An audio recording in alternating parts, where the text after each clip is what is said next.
साया। पुरानी हवेली शहर से दूर एक सुनसान जगह पर खड़ी थी।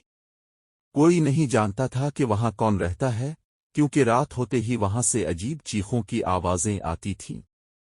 रेहान, एक यूट्यूबर, इस हवेली की हकीकत जानने के लिए अपने कैमरे के साथ अंदर चला गया। सब ने मना किया, मगर वो हंसते हुए बोला, डर एक वहम है और मैं सच दिखाना चाहता हूं। अंदर जाते ही दरवाजा खुद ब खुद बंद हो गया।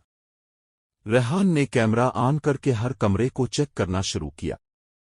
दीवारों पर खून के निशान थे और फर्श पर जले हुए पीर के निशान। अचानक कैमरे की स्क्रीन पर एक साया नजर आया, एक औरत जो सफेद कपड़ों में थी, लेकिन उसकी आंखें सियाह और खाली थीं। रेहान ने पीछे मुड़कर देखा, मगर वहां कोई नहीं था। फिर एक आवाज आई, जैसे कोई कान में कह रहा हो, तुम वापस नहीं जा सकते। रेहान चीखा, भागने लगा, मगर हर दरवाजा बंद था। इसका कैमरा नीचे गिर गया और सिर्फ एक आखिरी मंजर रिकॉर्ड हुआ, वही औरत जो आहिस्ता आहिस्ता कैमरे की तरफ बढ़ रही थी। अगले दिन लोग हवेली के बाहर रेहान का कैमरा तो मिल गया, मगर वो खुद आज तक वापस नहीं आया। सुबह के वक्त जब पुलिस ने रेहान की गुमशुदगी की रिपोर्ट दर्ज की, तो उनके साथ इसकी दोस्त आयशा भी थी।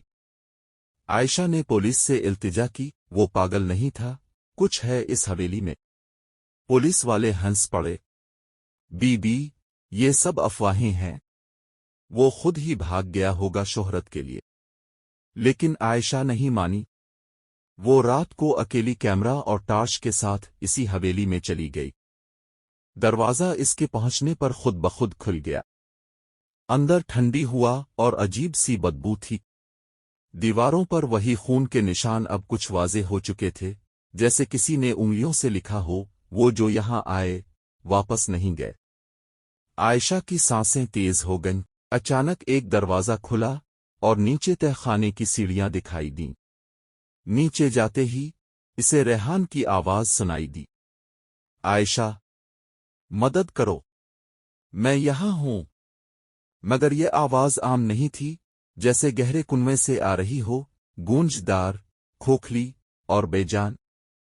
आयशा ने कदम बढ़ाए, मगर जैसे ही इसने आखिरी सीढ़ी पर पांव रखा, एक ठंडी गिरफ्त ने इसका बाजू पकड़ लिया। उसने पलट कर देखा तो वही सफेद लिबास वाली औरत। अब उसके चेहरे पर गोश्त नहीं था, सिर्फ हड्डी, सियाह आंखें और लंबे नाखून। आयशा ने चीखना चाहा, मगर आवाज ना निकली। औरत ने सरगोशी की, अब तुम भी हमेशा के लिए यहीं रहोगी। और फिर अंधेरा छा गया। आगे क्या होगा? क्या आयशा बच पाएगी? क्या ये साया कोई जिन है या पुराना बदला? क्या रेहान अब भी जिंदा है? 3 दिन बाद एक पुराना बुजुर्ग, जिसे लोग बाबा रहमत कहते थे, थाने में आया। उसने हवेली की तस्वीर देखते ही कहा, इस जगह पर कदम मत रखो, वहां सिर्फ साया नहीं, एक लानत है। अफसर ने पूछा, बाबा जी, सच सच बताओ, ये सब किया है? बाबा रहमत ने आह भरी और कहना शुरू किया, 50 साल पहले इस हवेली में एक औरत रहती थी, ज़ैनब। वो खूबसूरत, तन्हा और अजीब सी बातें करती थी। गांव वाले कहते थे कि वो जादू करती है। एक दिन कुछ नौजवानों ने इस पर इल्जाम लगाया और उसे तहखाने में जिंदा जला दिया। उसने मरते हुए कसम खाई कि जो भी इस हवेली में कदम रखेगा, वो उसका साया बन जाएगा। पुलिस ने इसे पागल समझकर बाहर निकाल दिया।